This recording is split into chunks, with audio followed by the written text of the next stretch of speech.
वंदे उत्कल जननी जय जगन्नाथ। समग्र ओडिशावासी को निवेदन निजर निहित स्वार्थ आउ दलगत निर्विशेष आपण माने सुस्थ मस्तिष्क थरे विचार करंतु। आम ओडिशा भली शांतिप्रिय राज्य रे हीन राजनीति नारे देखंतु ए कांग्रेस विधायक माने केमिति विद्रोह नारे आंदोलन नारे नटंकी करचंती। विधानसभा शासक विरोधी हाथाहाती ठेलापेला गृह अभावनीय दृश्य प्रश्न काल परिस्थिति अणायत वरिष्ठ विधायक विधायकों मध्य कथा कटाकटी जाइथिला कलर धराधरी पर्यंत पुलिस प्रशासन को बाराइबू बाडाइबू दंगा करिबू से थाना भितरे तो दायी किए हबो जो जानिबा कथा दरकार कोन गेले मोबाइल वाला किछि डरिकी घरे पुरे देवी घरे पशिबू घरे पशिबू नहीं के आसीबू ताकू ये बनेला ये बनेला थोड़ा पुलिस चाकरी छोड़ दो अरे ये बनेला हां ये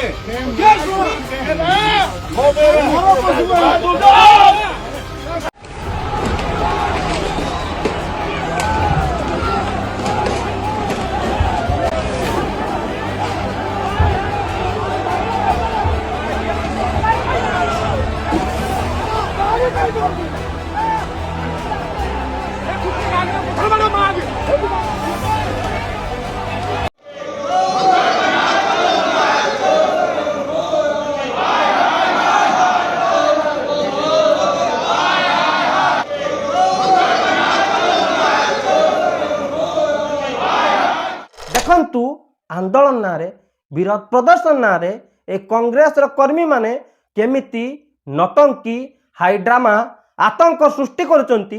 आपण माने ए वीडियो रु थरे देखि दियंतु।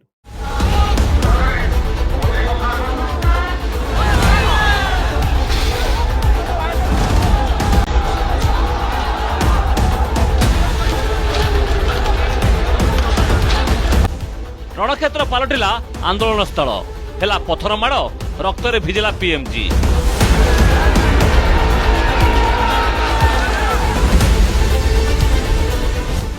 दलर उग्र आंदोलन पर महिला सुरक्षा है अप्रसंग रक्तमुखा होते उत्त्यक्त कर्मी पुलिस उपर को आरंभ है ढेला पथर सह चेयर माड़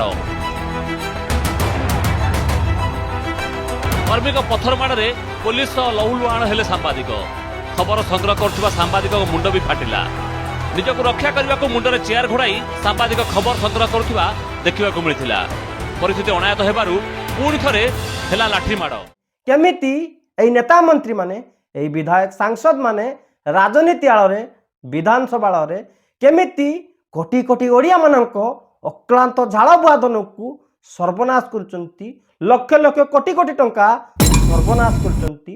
एमानंकु किए अधिकार देला कोटी कोटी ओडिया मानक झाड़ बुआधन को प्रत्येक दिन लक्ष लक्ष टंका रे स्वाहा करिबा।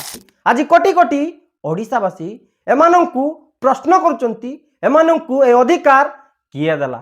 ए बहुरूपी स्वार्थपर मुद्रा राक्षस मानंकु देखंतु राजनीति आଳରେ केमिति एमाने नटंकी करुचंती।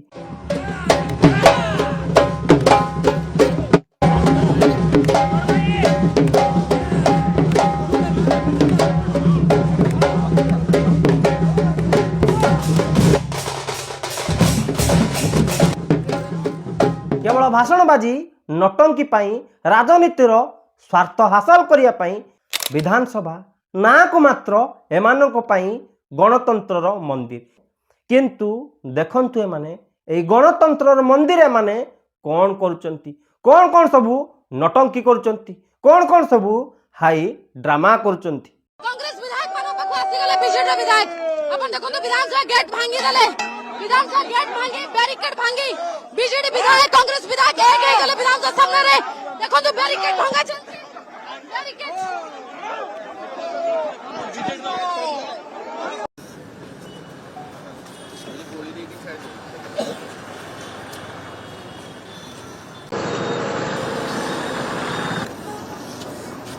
फोन बाना उठ पी दबो मुट भी तो सटै जो राजनीति को आसिचंती समाज सेवा पाई किंतु हु हु के एमानकर दरमा बढ़ी जाउची एमानकर सबु ସୁଖ ସୁବିଧା ବଢ଼ିଯାଉଛି।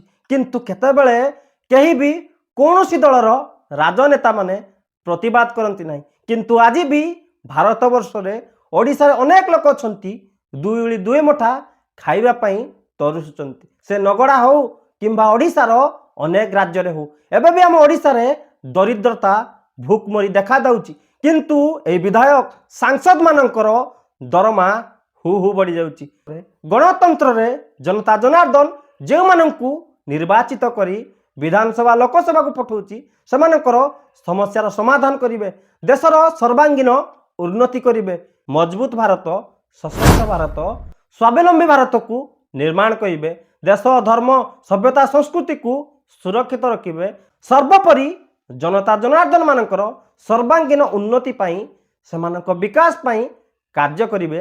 କିନ୍ତୁ ଏମାନେ ଅନେକ ସମୟରେ ଯାଇ ବିଧାନସଭା ହେଉ ଲୋକସଭା ହେଉ ନଟଙ୍କି କରନ୍ତି, ହାଇ ଡ୍ରାମା କରନ୍ତି, ସ୍ପିକର ଉପରେ ଚଢ଼ି ହୋ ହାଲ୍ଲା କରନ୍ତି। Question number 381. This is not appropriate. The House stands adjourned to meet. ଏମାନେ କ'ଣ ବାସ୍ତବରେ ଜନପ୍ରତିନିଧି? ଏମାନେ କ'ଣ ବାସ୍ତବରେ ଭଗବାନଙ୍କ ନାଁରେ ଶପଥ ନେଇଛନ୍ତି ଜନତା ଜନାର୍ଦ୍ଦନ ମାନଙ୍କର ସେବା କରିବା ପାଇଁ? ସମାଜ ସେବା ନାଁରେ ଏହି ବହୁରୂପୀ ଏଣ୍ଡୁଅ ମାନେ ରାଜନୀତିକୁ ଆସିଛନ୍ତି ପକେଟ ଗରମ କରିବା ପାଇଁ, ମାଲ କମାଇବା ପାଇଁ, ଆଉ ସତ୍ତା ପାୱାରକୁ ସର୍ବୋପରି ବ୍ୟବହାର କରି ସାଧାରଣ ଜନତା ନିରୀହ ଲୋକମାନଙ୍କୁ ହୁକୁମାତି ଜାହିର କରିବା ପାଇଁ। ଦିନକୁ ଦିନ ରାଜନୀତି ନାଁରେ ଏହି ନେତାମାନେ ଯେଉଁଭଳି ଭାବେ ବିଧାନସଭା ଲୋକସଭାରେ ନଟଙ୍କି କରୁଛନ୍ତି, ହାଇ ଡ୍ରାମା କରୁଛନ୍ତି, ଦିନ ଦିନ ଧରି ବିଧାନସଭାର ଗୃହକୁ ଅଚଳ ଅବସ୍ଥାରେ ପକାଇ ରଖୁଛନ୍ତି, ଜନତା ଜନାର୍ଦ୍ଦନଙ୍କର କିଛି କାମ କରୁନାହାନ୍ତି, ତେବେ ସେମାନଙ୍କ ପାଇଁ କ'ଣ ଦଣ୍ଡବିଧାନ ଅଛି? କ'ଣ ପାଇଁ ସେମାନେ ମନ ଇଚ୍ଛା ନଟଙ୍କି କରୁଛନ୍ତି, ହାଇ ଡ୍ରାମା କରୁଛନ୍ତି, ଦଙ୍ଗା କରୁଛନ୍ତି, ଆଉ ବର୍ଷ ବର୍ଷ ଧରି ଆମ ଜନସାଧାରଣ ମାନଙ୍କର ଟ୍ୟାକ୍ସ ପଇସାକୁ ସ୍ୱାହା କରୁଛନ୍ତି? ତେବେ ସେମାନଙ୍କ ପାଇଁ କ'ଣ ଦଣ୍ଡବିଧାନ ଅଛି? ଭାରତ ହେଉଛି ଗଣତନ୍ତ୍ର, ଏଠି ଜନତା ଜନାର୍ଦ୍ଦନ ହେଉଛନ୍ତି ସର୍ବେସର୍ବା। ଏମାନଙ୍କୁ ଏ ଅଧିକାର କିଏ ଦେଇଛି? କ'ଣ ପାଇଁ ଆଜି ପର୍ଯ୍ୟନ୍ତ ସେ ବିଧାନସଭା ହେଉ କିମ୍ବା ଲୋକସଭା ହେଉ ଯଦି ଏମାନଙ୍କର ଦଙ୍ଗା କରିବାର ଅଛି, ହୋ ହାଲ୍ଲା କରିବାର ଅଛି, ତେବେ ରାସ୍ତାକୁ ଆସି ଗୁଣ୍ଡାଗର୍ଦ୍ଦି କର। ଶଳା ତମମାନଙ୍କୁ ନେତା କରି ପଠେଇଛୁ କ'ଣ ବିଧାନସଭାରେ ଲୋକସଭାରେ ନଟଙ୍କି କରିବା ପାଇଁ, ହୋ ହାଲ୍ଲା କରିବା ପାଇଁ? ସେଟା କ'ଣ ବିଧାନସଭା ନା ମାଛ ହାଟ? ସାଧାରଣ ଲୋକଟିଏ ବି ଏମିତି ଅଭଦ୍ରାମୀ କରିବନି। ହଜାର ହଜାର ଲୋକ ଏମାନଙ୍କୁ ଦେଖୁଛନ୍ତି, କିନ୍ତୁ ଏମାନେ ବିଧାନସଭା ଭିତରେ ଲୋକସଭା ଭିତରେ କେବଳ ନଟଙ୍କି କରୁଛନ୍ତି। ତେଣୁ ସମଗ୍ର ଓଡ଼ିଶାବାସୀ, ସମଗ୍ର ଭାରତବାସୀ ବିଚାର କରନ୍ତୁ, ଯିଏ ବି ଏମିତି ବିଧାନସଭାରେ ଯାଇ ନଟଙ୍କି କରିବ, ହୋ ହାଲ୍ଲା କରିବ, ଗଣ୍ଡଗୋଳ କରିବ, ତେବେ ସେମାନଙ୍କ ପାଇଁ ଗୋଟିଏ କଡ଼ା ଆଇନ ଅଣାଯାଉ। ସେମାନଙ୍କର ଦରମା ହୁ ହୁ ବଢ଼ିଯାଉଛି। ବିଧାନସଭାରେ ଅଥବା ଲୋକସଭାରେ ଯେକୌଣସି MLA MP ଏମିତି ଯାଇ ନଟଙ୍କି କରିବେ, ହୋ ହାଲ୍ଲା କରିବେ, ସେମାନଙ୍କୁ କଠୋର ଦଣ୍ଡ ଦିଆଯାଉ। ଯେକୌଣସି ବିଧାୟକ ଅଥବା ସାଂସଦ ବିଧାନସଭାରେ ଅଥବା ଲୋକସଭାରେ ଏଭଳି ଦୁର୍ବ୍ୟବହାର କରିବେ, ବିଧାନସଭା ଲୋକସଭାର ସମୟକୁ ନଷ୍ଟ କରିବେ, ସେଠି ହୋ ହାଲ୍ଲା କରିବେ, ସେଠି ଅପ୍ରୀତିକର ପରିସ୍ଥିତି ସୃଷ୍ଟି କରିବେ, ସେମାନଙ୍କୁ କଠୋର ଦଣ୍ଡ ଦିଆଯାଉ, ସେମାନଙ୍କ ଦରମାକୁ କାଟି ଦିଆଯାଉ, ଆଉ ସେମାନଙ୍କ ଉପରେ ଅଧିକରୁ ଅଧିକ ଫାଇନ୍ ଆଦାୟ କରାଯାଉ। ବନ୍ଦେ ମାତରମ୍, ବନ୍ଦେ ଉତ୍କଳ ଜନନୀ, ଜୟ ଜଗନ୍ନାଥ।